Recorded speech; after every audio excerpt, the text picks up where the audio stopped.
Sobat Kairos yang dikasihi Tuhan Yesus Kristus, firman Tuhan hari ini tertulis dalam kitab Mazmur pasal 51 ayat 13. Beginilah dikatakan, "Janganlah membuang aku dari hadapanmu, dan janganlah mengambil rohmu yang kudus daripadaku." Sobat Kairos, maafkan aku.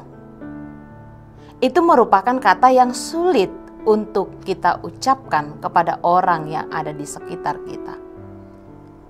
Mengapa sulit?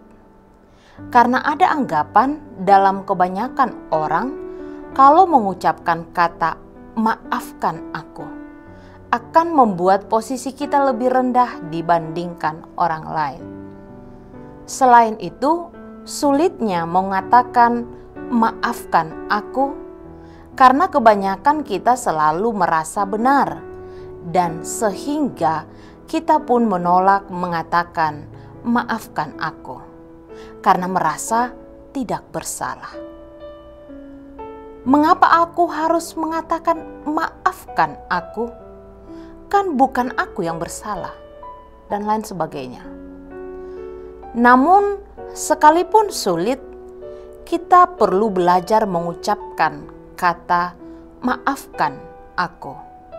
Terlebih bila kita merasa diri kita benar. Itu menjadi sebuah hal yang berat memang. Namun kita perlu belajar melakukannya. Kita perlu belajar mengakui kekurangan atau kesalahan kita dan belajar untuk mengatakan maafkan aku dengan penuh ketulusan. Dan ini kita tunjukkan dengan menunjukkan kesediaan kita memperbaiki kekurangan kita, menunjukkan rasa penyesalan. Tidak cukup berkata maafkan aku, sesudah itu selesai.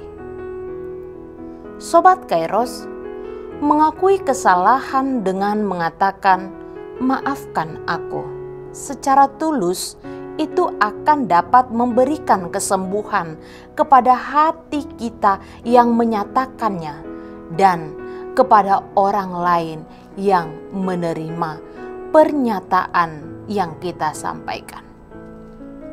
Tidak hanya itu, kesediaan kita juga untuk melakukannya dapat memperbaiki hubungan kita yang telah retak atau rusak sebelumnya.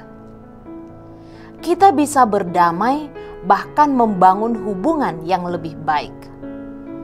Keengganan mengakui kesalahan atau meminta maaf akan menimbulkan perang dingin, saling mendiamkan antara suami istri, atau terhadap anak, terhadap kerabat, atau terhadap saudara-saudara. Dan bila ini dibiarkan secara perlahan, akan membunuh cinta yang ada di antara mereka. Ya, mengakui kesalahan bukan hal yang mudah, namun kita perlu belajar melakukannya. Hal inilah yang hendak ditunjukkan oleh Raja Daud, di mana dia setelah ditegur oleh Nabi Nathan atas kejahatan yang dilakukannya terhadap Uria.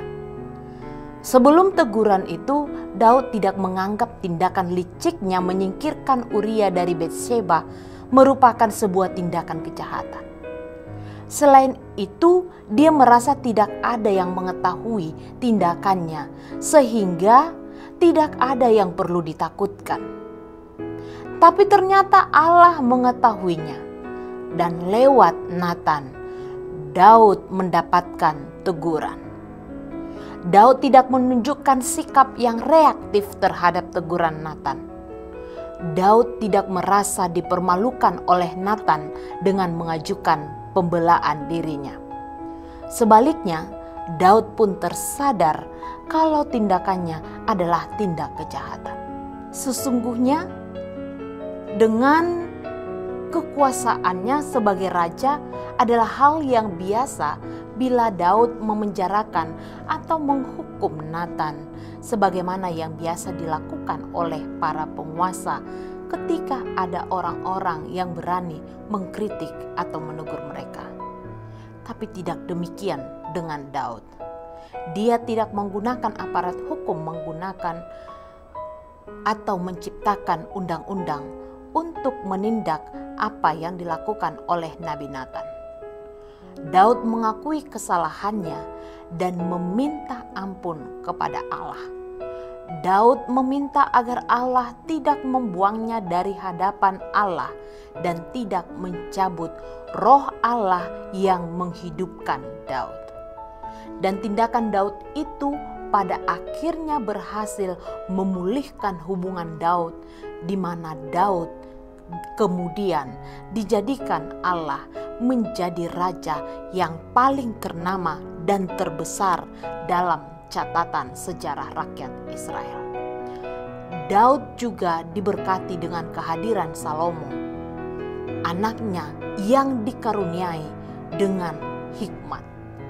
Sikap Daud di hari ini mengajarkan kita bahwa keberanian untuk mengakui kesalahan merupakan sebuah sikap kesatria dan membawa beragam kebaikan kepada kita ataupun hubungan dengan orang-orang di sekitar kita.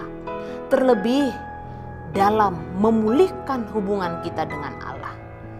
Oleh karena itu, mari pulihkan hubungan kita dengan diri kita, dengan orang-orang di sekitar kita, dan hubungan kita dengan Allah dengan belajar mengakui kelemahan atau kesalahan kita dan meminta maaf dengan penuh rasa penyesalan dan ketulusan.